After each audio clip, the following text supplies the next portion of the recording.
अध्याय का महात्म्य। गीता।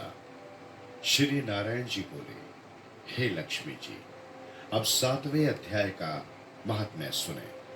पटेल नामक एक नगर में शंकुकर्ण नामक एक वेश्य रहता था। व्यापार करने को नगर से बाहर यहां वहां जाता रहता था। एक बार रास्ते में शंकुकर्ण को एक सर्प ने डस लिया। वो मर गया। उसके साथ ही उसका दाह संस्कार कर आगे बढ़ गए। जब वे पलटकर वापस नगर में आए तो उस वैश्य के पुत्र ने पूछा, मेरा बाप शंकुकर्ण कहाँ है? उन व्यापारियों ने कहा, तेरे पिता को सर्प ने डसा था, वो मर गया, और ये पदार्थ तेरे पिता का है, सो तू ले। इस प्रकार 1 करोड़ रुपए उसे देकर उसकी गति करने को कहा, क्योंकि वो अवगति मरा था। उस बालक ने अपने घर आकर ब्राह्मणों से पूछा कि सर्प के डसने से जो मरे उसकी क्या गति करनी चाहिए। पंडितों ने कहा, नारायण बलि कराओ, उड़द के आटे का पुतला बनाकर उसमें चूनियां जड़ाओ। जैसी विधि पंडितों ने कही वैसे ही उसने किया। बड़ा यज्ञ किया, बहुत से ब्राह्मण जिवाए, श्राद्ध पिंड पतल कराने, और जो बाकी धन बचा उसे चारों भाइयों ने बांट लिया। एक ने कहा, जिस सर्प ने मेरे पिता को काटा है मैं तिसको मारूंगा, और उन व्यापारियों से कहा कि वो जगह मुझे बताओ जहां मेरे पिता शंकुकर्ण मरे हैं। व्यापारियों ने उसे वहां ले जाकर खड़ा कर दिया। वहां की एक बामी थी जिसे वो कुदाल से खोदने लगा।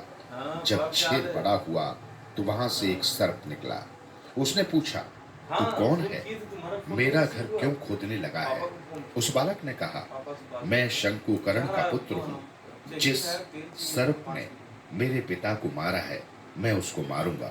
तब उस सर्प ने कहा, हे पुत्र, मैं तेरा पिता हूँ, तू मुझे इस अधम देह से छुड़ा और मुझे मत मार। ये मेरा पूर्व जन्म का कर्म था, सो मैंने भोगा। तब पुत्र ने कहा, हे पिताजी, कोई यत्न बताओ जिससे आपका उद्धार हो। तब उस सर्प ने कहा, हे पुत्र, किसी गीता पाठी ब्राह्मण को घर में भोजन कराओ। उनकी सेवा व उनके आशीर्वाद से मेरा कल्याण होगा। तब उस बालक ने अपने घर आकर अपनी स्त्री को सब हाल कह सुनाया। तब उसकी स्त्री ने कहा, अवश्य करो, साधुओं को जिवाओ, संतों की सेवा करने से तो उद्धार होता है। तब खोजकर उस नगर में जितने गीता का पाठ करने वाले ब्राह्मण थे सबको बुलवाकर श्री गीता जी के 7वें अध्याय का पाठ कराया और उनको भोजन करवाया। सेवा प्रदक्षिणा करी, फिर विनय की, हे महापुरुषों, आप आशीर्वाद दो ताकि मेरे पिता शंकुकर्ण का उद्धार होवे और वे अधम देह से छूटे। तब उन साधु ब्राह्मणों ने आशीर्वाद दिया।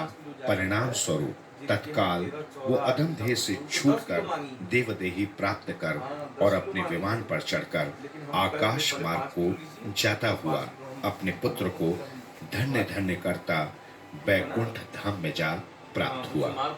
श्री नारायण जी ने कहा, हे लक्ष्मी जी, ये 7वें अध्याय का महात्म्य है जो आपने श्रवण किया है। जो पढ़े सुनेगा सो सदगति पावेगा।